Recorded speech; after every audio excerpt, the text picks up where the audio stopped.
Don Quixote je spreman za novu avanturu u kojoj priroda postaje učionica, a naši konji učitelji. Provodimo projekt Zelena misija. Kroz ovu školsku godinu 80 učenika iz osnovne škole Sesvetska Sopnica kreće na put održivosti i zajedništva.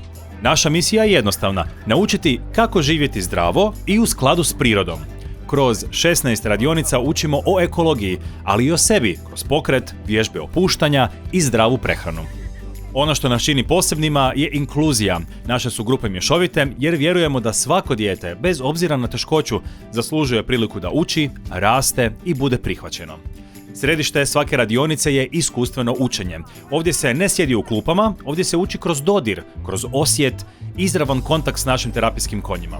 Na ovim radionicama će sudjelovati učenici iz partnerske škole, te naši redoviti jahači u terapijama pomoću konja. Uz radionice zajedno uređujemo i eko kutak, prostor koji ostaje na našem imanju kao trajni podsjetnik na važnost očuvanja prirode. I ovo će također biti još jedan od razloga za posjetiti naše imanje ovog proljeća. Projekt Zelena misija sufinancira Ministarstvo znanosti, obrazovanja i mladih.